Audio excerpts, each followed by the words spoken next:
Maka berbincang kembali bab silaturahim ini. Nabi SAW bersabda dalam hadis riwayatkan Imam Bukhari dan Muslim, "Man kana yu'minu billahi wal yawmil akhir falyasil rahimahu." Barang siapa yang beriman kepada Allah dan hari akhir, hendaklah menyambung rahimnya. Menyambung bukan berkunjung. Menyambung itu berbuat baik kepada mereka. Dengan apa? Tadi sudah disebutkan. Sesuai dengan kebutuhan mereka sebenarnya. Ada satu kawan di Lumajang. Ketika bapaknya meninggal, dia itu tidak sempat dipertemukan dengan kerabat-kerabatnya. Akhirnya dia cari kerabatnya itu. Di Mojokerto dia cari. Alhamdulillah dia waktu nyari itu sudah punya mobil Alphard.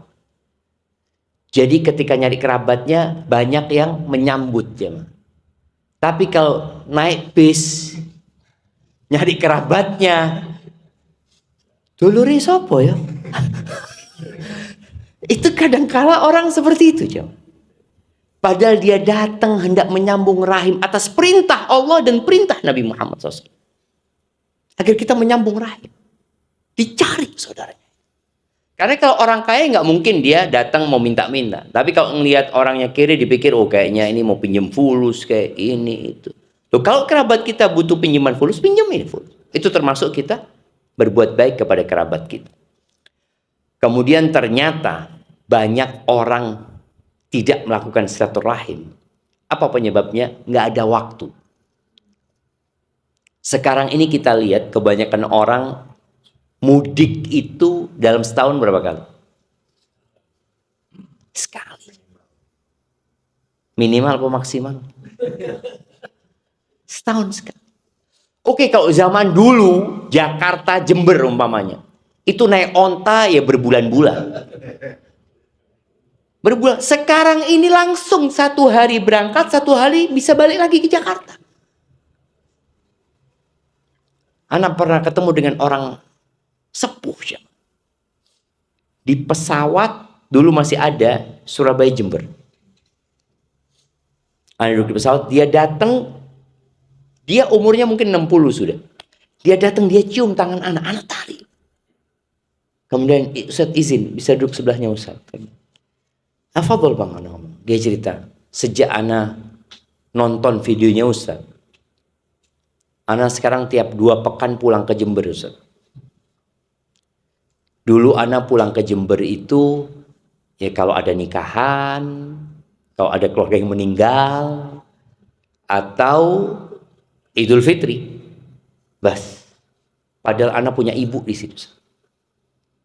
Tapi sejak Ustadz anak lihat ceramah Ustadz, alhamdulillah tiap 2 pekan anak pulang ke Jember. Anak cuma datang untuk ketemu ibu anak, duduk ngobrol, besok anak pamit, Bu, anak pamit pulang. Nggak ada alasan sekarang. Dan orang mungkin berpikir, ya Allah keluar fulus banyak-banyak cuma ketemu ibu sehari, ya rugi. Nggak rugi, Jam. Bahkan ketika kita melakukan itu, kita sedang membuka pintu rezeki. Mungkin sebagian ngomong nggak punya waktu, sibuk ini dan itu. Kalau engkau ingin waktumu berkah, silaturahim. Apa kata Nabi sallallahu alaihi wasallam dalam hadis riwayat Imam Bukhari dan Muslim? Man ahabba ayyubsata lahu fi rizqi. Barang siapa yang ingin rizkinya dibentangkan, wa yunsa lahu fi athri, dipanjangkan umurnya, apa yang dilakukan? Kerja. Terus bekerja, olahraga supaya sehat, supaya panjang umur. Ternyata kuncinya sambung rahimmu. Sebagian kita untuk olahraga punya waktu, tapi untuk silaturahim sibuk. Sibuk apa? Bicara sekarang, kalau bicara Jakarta Jember, ada Jakarta Banyuwangi ada pesawat kan? Pesawat. Tapi berapa biayanya? Diganti sama Allah. Masalahnya kita nggak yakin kadang-kala. Kita lebih yakin dengan bekerja. Padahal berapa banyak orang yang bekerja yang nggak sukses-sukses. Nggak suki-suki. Puluhan tahun dia merantau ya nggak kaya-kaya. Karena terkadang kita berpikir kunci rezeki itu cuma bekerja. Itu salah satu. Rezeki itu ada yang mencari kita aja. Tahu-tahu antum ditelepon, kirim alamat rumahmu, kata dia. Lo ada apa, kata dia? Bismillah lah, kata dia. Tahu-tahu ada kiriman parcel. Itu rezeki yang mencari kita. Tahu-tahu pulsanya antum nambah. Loh, jadi 200. Ternyata ada yang transfer pulsa. Siapa? Wallahu a'lam. Tapi tadi rezeki itu tidak selalu dengan bekerja aja. Oke, kita disuruh bekerja, nah. Tapi pintu rezeki salah satunya adalah silaturahim. Kemudian silaturahim ini membuat hidup orang itu penuh dengan ketenangan dan kedamaian. Orang yang suka silaturahim itu dicintain sama orang. Senang keluarga itu. Menumbuhkan kasih sayang di antara mereka. Kata Nabi alaihi salatu wassalam, ketika Allah menciptakan rahim, rahim itu bergelantungan di arsy Allah azza wa jalla, lalu mengatakan, hadza maqamul aidi bika minal qati'ah. Ya Allah, ini kedudukan orang yang sedang meminta perlindungan, jangan sampai aku diputuskan. Lalu Allah membuat sebuah pernyataan, ama tardaina an asila man wasalaki wa aqta'a man qata'aki. Engkau mau enggak aku berikan kepadamu siapa yang menyambungmu, aku akan sambung hidupnya. Dan barang siapa yang memutuskanmu, aku akan putuskan.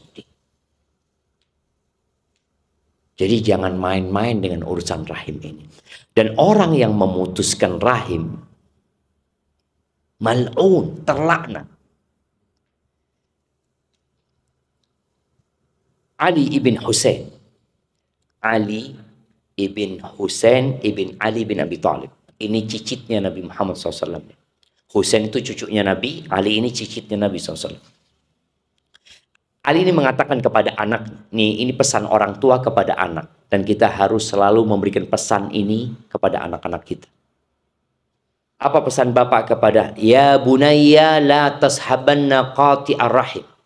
Wahai ananda, jangan pernah engkau berkawan dengan anak yang memutuskan rahim. Yang tidak bertegur sapa dengan pamannya, tidak bertegur sapa dengan keponakannya, atau durhaka sama orang tuanya. Jangan berkawan dengan orang. Apa penyebabnya? Fa inni wajadtuhu mal'unan fi kitabillah. Aku mendapati dalam Al-Quran pemutus silaturahim itu terkutuk. Jangan ditemani. Akhirnya kita dapat bagian. Nih orang nggak bertegur sapa dengan kakaknya jadi kawan kita. Kita dapat bagian dari laknat itu nanti. Kecuali kita bisa memberikan nasihat. Karena ada orang-orang yang mengaku saya rajin silaturahim, tapi sama kerabat dia nggak baik. Dia punya 1000 kawan, tapi sama paman dia tidak bertegur sapa. Oh, paman yang seperti apa? Jamaah, yang disebut orang menyambung rahim itu bukan yang sudah terhubung. Kata Nabi SAW, laisal wasil bil mukafi. Yang disebut orang yang pandai menyambung rahim, yang akan mendapatkan banyak berkah hidupnya itu, bukan yang balas-balasan. Dia berkunjung, kita berkunjung. Dia nggak berkunjung, ya anak nggak berkunjung, anak ini kakak. Gimana adik seharusnya yang berkunjung ke sini? Dan ketika adik kita tidak berkunjung, tugas kita, kita yang berkunjung. Untuk menyambung tadi. Bukan kita minta dihormati. Kita sedang mencari pahala. Laisal wasil bil mukafi. Bukan. Bukan disebut orang yang pandai menyambung rahim yang sudah balas-balasan tadi. Walakinnal wasil. Tapi yang disebut orang yang pandai menyambung rahim itu, man idza quti'at rahimuhu wasalha. Kalau rahimnya diputuskan, dia sambung. Diputus, dia sambung. Berbuat baik, kadang-kala ada orang kita berbuat baik sama mereka, tapi dia lupa sama kita. Sampai ada istilah kacang lupa sama kulitnya. Kalau kita berbuat baik sama kerabat karena berharap balas budi dari mereka, sayang, tidak ada pahalanya. Tapi berbuat baiklah kepada kerabat dengan berharap kepada Allah balasannya. Dia mau membalas budi, dia mau iling sama kita, dia mau lupa sama kita, terserah, kita berbuat baik karena Allah Azza wa Jalla. Makanya tatkala ada seorang sahabat datang kepada Nabi alaihi salatu wasallam, dia mengatakan, "Ya Rasulullah, innali rahiman." Wahai Rasul, aku punya kerabat. Asiluhum wa yaqta'unani. Uhsinu ilaihim wa yusi'una ilayya. Aku ini menyambung hubungan sama mereka, mereka putuskan. Aku berbuat baik kepada mereka, mereka berbuat buruk kepada aku. Ahlumu alaihim, aku sabar menghadapi mereka, mereka malah bertingkah yang enggak-enggak. Apa kata Nabi SAW? La in kunta kama qulta. Kalau benar pernyataanmu sesuai dengan kenyataan. Faka'annama tasuffuhumul mal. Engkau seperti orang yang memberikan bara api kepada mereka. Artinya buat mereka jadi dosa. Tapi engkau berbuat baik. Wala yazalu laka minallahi dhahir. Akan tetap ada malaikat yang membantumu ketika kau melakukan itu. Dan terakhir sebelum kita masuk ke tanya jawab, tidak ada dosa. Kata Nabi SAW, ma min dzambin ajdaru an yu'ajjilallahu lahul uquba fid dunya. Tidak ada dosa yang lebih pantas hukumannya disegerakan di dunia, plus yang nanti disimpan di akhirat, dari dua dosa. Al-baghyu wa qati'atul rahim. Yang pertama adalah berbuat zalim. Yang kedua adalah memutuskan rahim. Jadi dua dosa ini biasanya di dunia orangnya sudah dihukum sebelum di akhirat. Maka hendaklah kita berusaha untuk menyambung rahim kita. Walaupun mungkin ada kerabat yang tidak mau, ada kerabat yang sakit hati sama kita. Dan yang paling banyak membuat rahim terputus itu apa? Warisan. Warisan. Sebagian berpikir karena dia anak paling tua, dia berhak menahan waris. Sebagian orang tua ya, ibu-ibu, yang sering mati duluan ini ibu-ibu apa bapak-bapak? Nah, bapak ya? Banyak janda, banyak duda? Lebih banyak. Kadang-kala ibu ini, suaminya meninggal. Artinya bapak anak-anaknya meninggal. Kemudian sang anak minta warisan, nggak boleh sama ibu. Ibunya ngomong, loh, mosok ibu seurip warisan dibagi? Loh enggak ibu. Yang dibagi warisannya bapak. Warisannya ibu tidak dibagi. Sebagian ibu merasa hartanya itu miliknya dia. Yang jadi warisan adalah harta orang yang meninggal. Terkadang kalau ada satu adik minta, karena dia butuh, kapan warisan dibagi? Dianggap oleh semua saudara durhaka.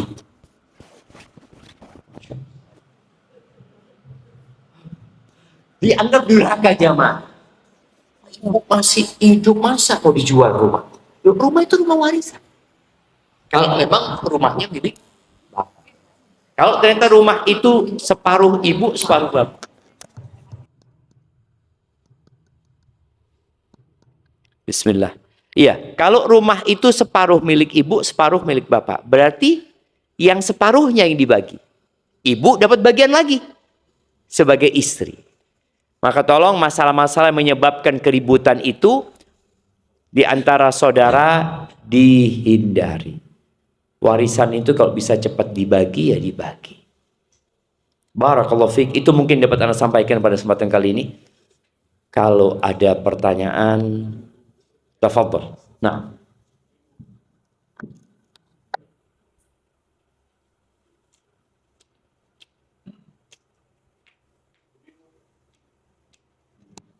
Kok ibu-ibu, bapak-bapak juga ada yang mau tanya, Bang. Bapak-bapak, monggo. Tapi kalau bapak-bapak sudah paham semua, lihat dari tadi nundukkan kepala, oh ngerti, sudah.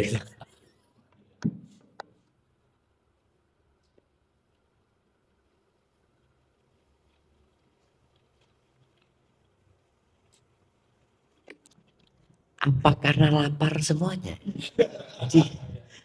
Sudah. Alhamdulillah kalau tidak ada pertanyaan. Nah,